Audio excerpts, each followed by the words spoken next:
नमस्कार मित्रों, आज मैं उपस्थित हूँ अलंकारों की श्रृंखला में वक्रोक्त अलंकार के साथ। वक्रोक्त अलंकार शब्दालंकार है या अर्थालंकार है, इस पर मतभेद हैं। कुछ विद्वान वक्रोक्त को शब्दालंकार में गिनते हैं, कुछ अर्थालंकार में इसे गिनते हैं। वक्रोक्त का शाब्दिक अर्थ होता है, यदि इसका विच्छेद किया जाए तो वक्र धन उक्त, दो शब्दों के योग से बना है वक्रोक्त। वक्र का अर्थ होता है टेढ़ा और उक्त का अर्थ होता है कथन, अर्थात टेढ़ा कथन वक्रोक्त कहलाता है। वक्रोक्त क्या कहलाता है? टेढ़ा कथन। टेढ़ा कथन हो तो उसे हम क्या कहेंगे? वक्रोक्त कहेंगे। टेढ़े कथन से आशय ये होता है कि सीधी सीधी बात न हो, टेढ़ी बात हो, उसे वक्रोक्त कहते हैं। जैसे मान लीजिए आपने कोई शब्द कहा और सुनने वाले ने श्लेष के कारण या कंठ ध्वनि के कारण उसका दूसरा अर्थ लगा लिया। अनेकार्थी शब्द होते हैं, श्लेष शब्द, श्लिष्ट शब्द अनेक अर्थ देते हैं, उसका दूसरा अर्थ लगा लिया तो वहां पर होता है श्लेष वक्रोक्ति, और कंठ ध्वनि के कारण दूसरा अर्थ लगाया जाए वहां होता है काक वक्रोक्ति। परिभाषा लिखी हुई है, जहां पर श्लेषार्थी शब्द से अथवा काक कंठ की विशेष ध्वनि के कारण प्रत्यक्ष अर्थ के स्थान पर दूसरा अर्थ कल्पित किया जाए वहां वक्रोक्त अलंकार होता है। सीधी बात जिस अर्थ में कही जाए उसको न लगाकर दूसरा अर्थ लगा लिया जाए वहां वक्रोक्त अलंकार होता है। एक उदाहरण देखिए, को तुम हो इत आए कहाँ, घन श्याम है तो कितहु बरसो, नहीं मन मोहन है प्रिय, फिर क्यों पकड़त पाए। को तुम हो इत आए कहाँ, भगवान श्री कृष्ण राधा से मिलने के लिए राधा के घर गए। दरवाजा बंद था, दरवाजा खटखटाया, खट खट, अंदर से आवाज आई, को तुम हो, तुम कौन हो? कोई भी आता है तो आवाज लगाते हैं कौन, तो राधा ने कहा कौन, श्री कृष्ण ने कहा घनश्याम, अपना नाम बताया कि घनश्याम है। कौन है? घनश्याम। घनश्याम का अर्थ होता है बादल। घनश्याम का अर्थ क्या होता है? बादल।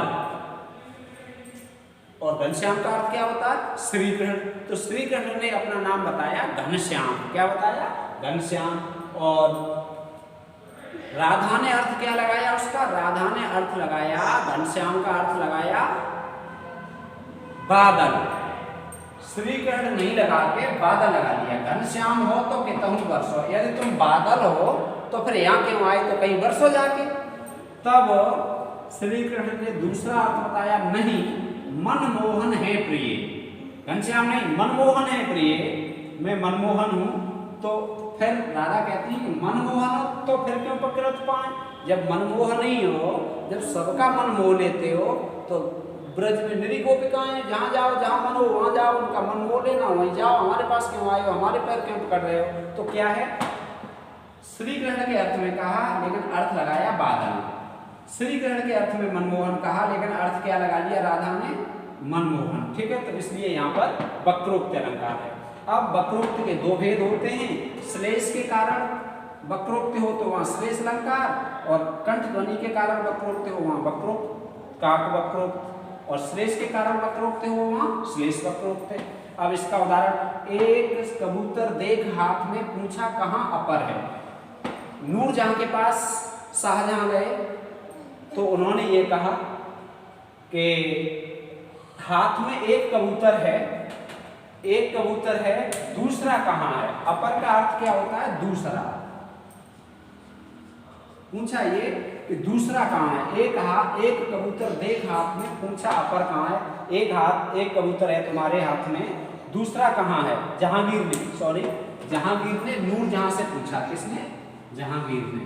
जहांगीर नूरजहां के पास गए और नूरजहां के हाथ में देखा कबूतर, तो ये कहा कि तुम्हारे हाथ में एक है, अपर माने दूसरा, दूसरा कबूतर कहाँ है? तो नूरजहां बोली, उसने कहा अपर कैसा, उड़ गया सफर है। उसने अपर का अर्थ लगाया अमाने नहीं, पर माने पंख, बिना पंख का, बिना पंख का लगाया अर्थ। अर्थात उसने कहा कि अपर कैसा, वो तो पंख वाला था, सामान्य सहित पर माने पंख। उसने कहा अपर कैसा, उड़ गया सफर है। अपर नहीं था वो तो सफर था। आप कह रहे हो अपर बिना पंख का, वो तो पंख वाला था तो वो उड़ गया। अर्थात अपर का अर्थ दूसरा अर्थ में कहा गया, लेकिन सपर उसने अपर लगा दिया, ठीक है। अपर कैसा, दूसरा अर्थ लगा लिया बिना पंख का, ठीक। इसका अर्थ क्या है, बिना पंख का, और उसने किस अर्थ में कहा था, दूसरे के अर्थ में, ठीक। ऐसे काक वक्रोक्त में सुकुमार नाथ पंजोबू और तुम्हें उचितम मोकहु भोगू, इसमें कंठ के ध्वनि के कारण यहाँ पर काक वक्रोक्त है, ठीक है। तो ये शब्दालंकार के भेदों में अब तक बात कर रहे थे। अनुप्रास पर बात हो गई, यमक पर हो गई, श्लेष पर हो गई, वक्रोक्त पर हो गई, और अब बात करेंगे अगला शब्दालंकार है वीप्सालंकार, ठीक है। वीप्सालंकार हो सकता है आप पहली बार पढ़ रहे हो तो गौर से पढ़ें, ध्यान से पढ़ें, बहुत ही सरल है, बहुत ही सरल है। इसका मतलब ये है कि वीप्सालंकार, वीप्सा का शाब्दिक अर्थ होता है दोहराना, वीप्सा का शाब्दिक अर्थ क्या होता है, दोहराना, दोहराना वीप्सा कहलाता है, दोहराना क्या कहलाता है, वीप्सा। तो वीप्सा का शाब्दिक अर्थ होता है दोहराना, जहाँ कोई शब्द शोक के कारण, दुख के कारण, हर्ष के कारण या किसी भी मनोभाव के कारण दोहराया जाए, वहाँ वीप्सालंकार होता है, ठीक है। वीप्सा का अर्थ होता है दोहराना, आदर के कारण, आदर, घृणा, हर्ष, शोक इत्यादि मनोभावों को प्रभावशाली ढंग से प्रकट करने के लिए शब्द दोहराना वीप्सालंकार होता है, ठीक है। अर्थ समझ गए, वीप्सा का अर्थ दोहराना, वीप्सा का अर्थ क्या है, दोहराना, ठीक है। किसी भी कारण से, किसी मनोभाव के कारण ये शब्द दोहराया जाएगा, वहाँ वीप्सालंकार होगा। जैसे हा हा, इन्हें रोकने को टोक न लगाओ तुम, इन्हें रोकने के लिए तुम टोक न लगाओ, ठीक है। तो ये क्या है, हा और हा दो बार दोहराया गया है, तो वीप्सालंकार, ठीक। ऐसे शिव शिव शिव, कहते हो यह क्या, ऐसा फिर मत कहना, राम राम यह बात भूलकर मित्र कभी मत कहना, ठीक है। तो यहाँ शिव शिव शिव कल्याण हो 3 बार और राम राम 2 बार ये दोहराए गए हैं, इसलिए इन पंक्तियों में वीप्सालंकार है, ठीक है। आया समझ। अब बात करते हैं शब्दालंकार के अगले भेद, छठे भेद पर, पुनरुक्त पदाभास अलंकार। बहुत सरल, बहुत महत्वपूर्ण और आपके लिए बिल्कुल नया, आपको पहली बार पढ़ने को मिल रहा होगा। देखिए कितना सरल है। पुनरुक्त पदाभास, पुनरुक्त पदाभास, पुनरुक्त पदा यहाँ आभास अलग है, ठीक है। पुनरुक्त का आभास, इसका एक शाब्दिक अर्थ लिया जाए तो पुनरुक्त का आभास, पुनरुक्त पदाभास का मतलब है पुनरुक्त का आभास। आभास का मतलब होता है वास्तविकता न हो, केवल आभास हो।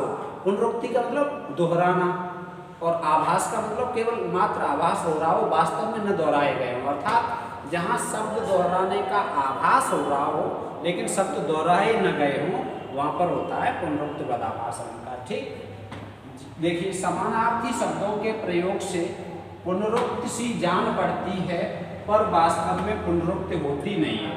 मतलब समान अर्थ के शब्द प्रयुक्त होते हैं, इसलिए पुनरुक्ति जान पड़ती है, पता लगती है कि पुनरुक्ति हो रही है, लेकिन वास्तव में पुनरुक्ति नहीं होती है। जैसे यह पर्वत रसमग्न अचल कितने प्रसन्न। अब क्या है, यहाँ पर्वत और यहाँ अचल, अब ऐसा लग रहा है पुनरुक्ति हो रही है। पर्वत माने पर्वत और अचल माने अचल, लेकिन केवल आभास हो रहा है। यहाँ पर्वत का अर्थ पर्वत है और यहाँ अचल का अर्थ पर्वत नहीं है। क्या है, निश्चल। क्या है, निश्चल, ठीक है। इसका अर्थ क्या है, निश्चल। तो यहाँ पुनरुक्ति का आभास भर हो रहा है, इसलिए यहाँ पुनरुक्त पदाभास अलंकार है, ठीक है। कोई शब्द, ऐसे शब्द आए जिनकी पुनरुक्ति जान पड़ रही हो, समानार्थी शब्द प्रयुक्त हो लेकिन वास्तव में पुनरुक्ति न हो, तो पुनरुक्त पदाभास, ठीक। समझ आया। अगला है पुनरुक्त प्रकाश अलंकार, ठीक है। पुनरुक्त प्रकाश अलंकार ये भी शब्दालंकार का 7वां भेद है जिस पे हम बात कर रहे हैं। जहाँ भाव को अधिक भावपूर्ण, अधिक प्रभावपूर्ण और रुचिकर बनाने के लिए शब्द अनेक बार आए, शब्द आए। क्या है, शब्द, वर्ण नहीं। वर्ण अनेक बार आते हैं तो अनुप्रास होता है। यहाँ शब्द अनेक बार आएंगे भाव को रुचिकर बनाने के लिए, प्रभावपूर्ण बनाने के लिए, ठीक है। तो वहाँ पुनरुक्त प्रकाश पुनरुक्ति माने बार बार आना प्रकाश, उनका प्रकाश फैला हो, बार बार आके देखो कितना सुंदर प्रकाश फैला हुआ है। देखो क्या मधुमास में दास जुबीस विषे काय मधुमास में, मधुमास में दास जुबीस विषे मनमोहन आए हैं आए हैं आए हैं आएंगे आएंगे आएंगे आए हैं आए हैं आए हैं आए हैं उजरे इन मोहन को सजनी सुख कुंजन छाई है छाई है छाई है।